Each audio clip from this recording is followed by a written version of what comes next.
subscribe now and press the bell icon. अच्छा, तो आज हमने डिस्कस करना है Nokia CX102 के बैक साइड का तरीका। ठीक है, बैक साइड के लिए ये मेन पेज है। मेन पेज के ये 4 ऑप्शन है। ठीक है, 4 ऑप्शन में से ये मेन्यू वाला, अगर कहीं मेन्यू वाला इधर नहीं आ रहा आपको MLA में दूसरा है, तो ये फंक्शन वाले बटन से आप चेंज कर सकते हैं। ये मेन्यू आ गया। मेन्यू में आके कोऑर्डिनेट में जाना है। सबसे पहले वाला ऑप्शन में इसको एंटर कर देना है। उसके बाद ओरिएंटेशन में जाना है, उसको एंटर करना है। और उसके बाद इसी जगह में स्टेशन पॉइंट के कोऑर्डिनेट लिखने हैं।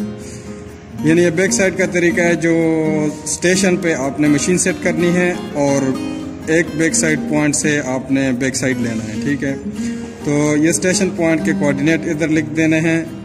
सबसे पहले तो 24, 34, 77.990 ईस्टिंग और नॉर्थिंग हो गया 2688 216.560। ये बैक साइड के कोऑर्डिनेट लिख दिए। तो उसके बाद ये 4 ऑप्शन है। अगर आपके पास सेव है ऑलरेडी, तो ये लोड का बटन दबा के आप इधर जो है ना उसको सेट कर सकते हैं कोऑर्डिनेट। दूसरे नंबर है BS बैक साइड एलिवेशन का, और तीसरे नंबर पे है back side northing easting elevation. इसको हमने प्रेस कर देना है F3। बैक साइड के कोऑर्डिनेट इधर लिख देने हैं। चूँकि हमारे पास सेव है, तो ये लोड का बटन दबाएंगे और 9001 हमारे पॉइंट के कोऑर्डिनेट हैं, तो इसको एंटर करेंगे। एंटर करने के बाद इसको ओके करेंगे और फिर मेजर करेंगे उसी जगह पे सेट करके जिधर से हमने बैक साइड लेनी है।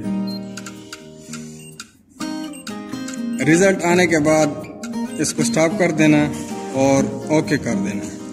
अभी हमने चेक करना है कि हमारा बैक साइड हो गया कि नहीं हुआ। चेक करने के लिए ISO में आना है। ISO डेटा में एंटर कर देना है।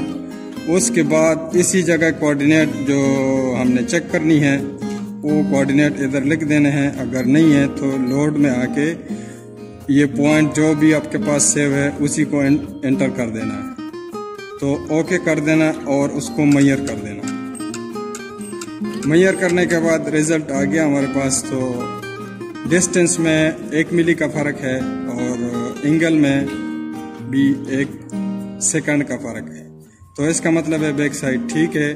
तो यह था बैक साइड का तरीका Nokia CX102।